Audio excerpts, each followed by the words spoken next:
বাংলাদেশের 18 কোটি মানুষের সবচেয়ে প্রিয় নেতা, বাংলাদেশের স্বাধীনতা সার্বভৌমত্বের অতন্দ্র প্রহরী এবং গণতন্ত্রের প্রশ্নে যিনি আপসহীন, সেই নেত্রী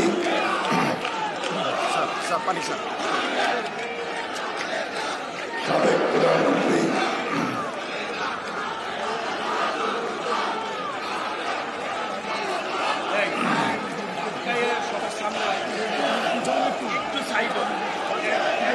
দেশনেত্রী বেগম খালেদা জিয়ার মুক্তির দাবিতে বিএনপি কেন্দ্রীয় কমিটি আয়োজিত আজকের এই সমাবেশের সংগ্রামী সভাপতি, ঢাকার সাবেক মেয়র, বিএনপি জাতীয় স্থায়ী কমিটির সম্মানিত সদস্য, সংগ্রামী জননেতা জনাব মির্জা আব্বাস, জাতীয় স্থায়ী কমিটির সম্মানিত সদস্যবৃন্দ, বিএনপির কেন্দ্রীয় কমিটির নেতৃবৃন্দ, অঙ্গ সংগঠন সমূহের নেতৃবৃন্দ, আজকে এই সমাবেশে উপস্থিত প্রিয় ভাই বোনেরা, আজকের এই সমাবেশের একমাত্র লক্ষ্য একটা, কারণ একটা, হচ্ছে আমরা দেশনেত্রী বেগম খালেদা জিয়ার মুক্তি চাই, নিঃশর্ত মুক্তি। কারণ দেশনেত্রী বেগম খালেদা জিয়া এই দেশের মানুষের সেই নেতা যিনি তার সারাটা জীবন এই জনগণের পাশে দাঁড়িয়ে থেকে সংগ্রাম করেছেন। 1971 সালে যখন দেশের স্বাধীনতা ঘোষণা করেছিলেন শহীদ প্রেসিডেন্ট জিয়াউর রহমান, সেই দিন সেই রাতে সেই চট্টগ্রামের সেনানিবাসে দেশনেত্রী বেগম খালেদা জিয়াকে যখন সৈনিকেরা এসে জিজ্ঞেস করেছিল যে আমাদেরকে পাকিস্তান অধিনায়ক অস্ত্র সমর্পণ করতে বলছে, আমরা কি করব? তখন শহীদ জিয়া ছিলেন বাইরে, তিনি বলেছিলেন তোমাদের অধিনায়ক না আসা পর্যন্ত তোমরা আত্মসমর্পণ করবে না, আত্মসমর্পণ করবে না। তারপরে শহীদ প্রেসিডেন্ট জিয়াউর রহমান যখন সেই রাতে স্বাধীনতার ঘোষণা দিয়েছিলেন এবং দেশের মানুষকে স্বাধীনতা যুদ্ধে ঝাঁপিয়ে পড়তে যিনি অনুপ্রাণিত করেছিলেন, সেই রাতেই তিনি তার 2 শিশুপুত্রকে নিয়ে তিনি হেঁটে পালিয়ে গিয়ে ঢাকার উদ্দেশ্যে রওনা হয়েছিলেন এবং ঢাকায় গোপনে এসে পৌঁছেছিলেন।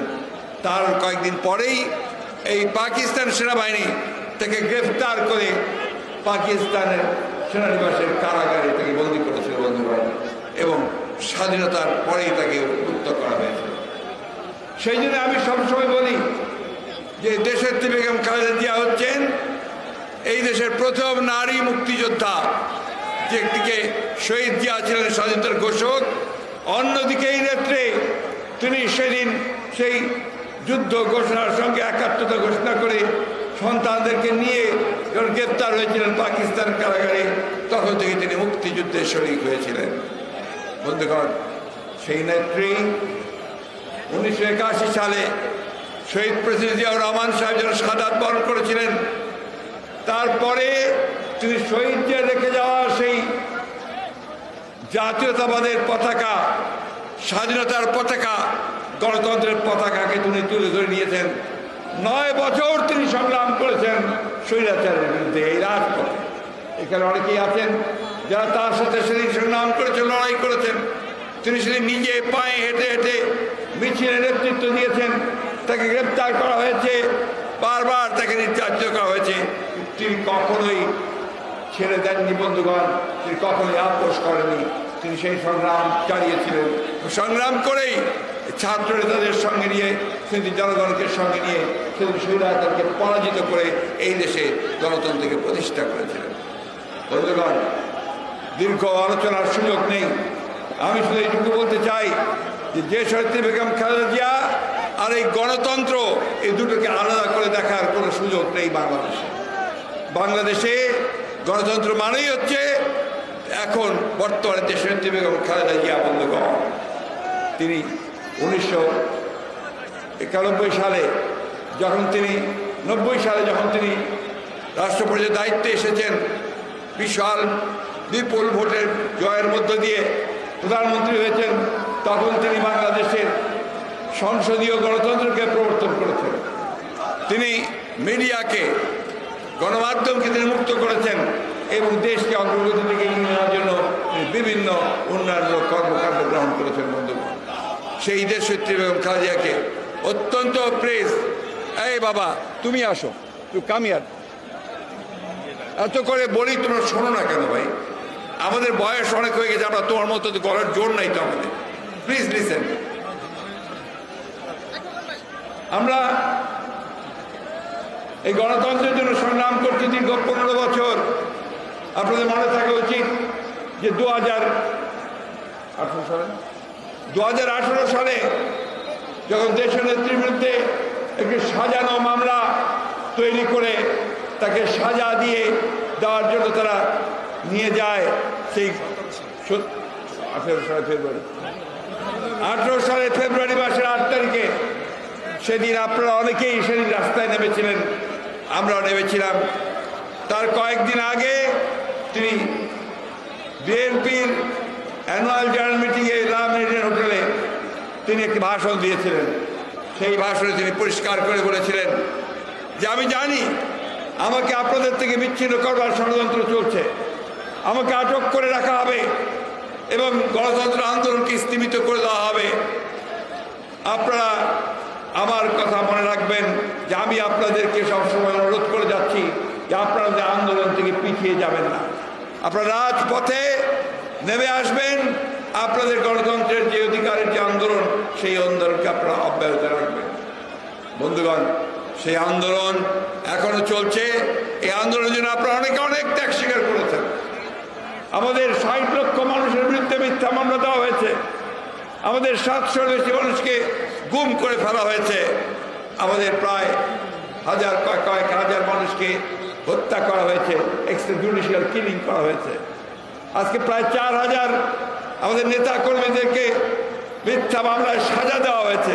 এখানে বসে আছে অনেকে যারা সাজাপ্রাপ্ত, সাইফুল ইসলাম নীরব সাহেব সহ অনেকেই আছেন যারা সাজাপ্রাপ্ত হয়েছে।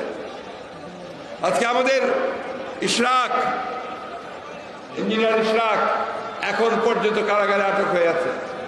আমাদের অত্যন্ত প্রিয় নেতা আমাদের আব্দুল সালাম পিন্টু, তাকে আজকে 15 বছর 16 বছর ধরে কারাগারে মিথ্যা মামলা আটক করে রাখা হয়েছে। লুৎফুজ্জামান বাবরকে আটক করে রাখা হয়েছে। এখন এনাম সহ আরো অনেক নেতাকে কারাগারে আটক করে রাখা হয়েছে।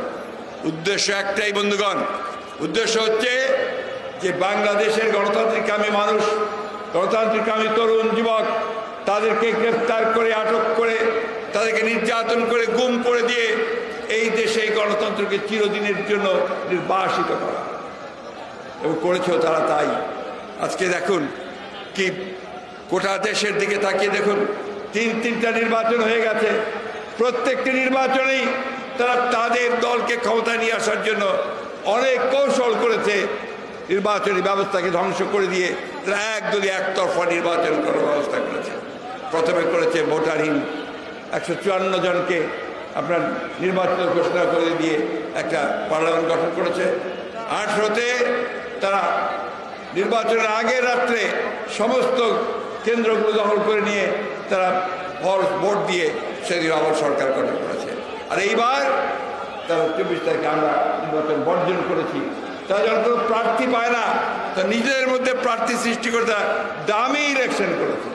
বন্ধুগণ, এই হচ্ছে তাদের গণতন্ত্রের নমুনা। এইভাবে তারা গণতন্ত্রকে ধ্বংস করে দিয়েছে। বন্ধুগণ, আপনাদের ত্যাগ এটা অবশ্যই আজকে এই দেশের গণতান্ত্রিক ইতিহাসে স্বর্ণাক্ষরে লেখা থাকবে, কিন্তু এটাই এখন পর্যন্ত পর্যাপ্ত নয়। আমাদেরকে রাজপথে আরো তীব্র তীব্র তীব্র আন্দোলন করে তুলতে হবে। বন্ধুগণ, আমরা জানি, বারবার করে আমরা বলেছি, আমাদের কবিরা বলেছেন যে মানুষের মৃত্যু হয় একবার, দুইবার না। শেক্সপিয়ার তার কবিতার মধ্যে বলেছিলেন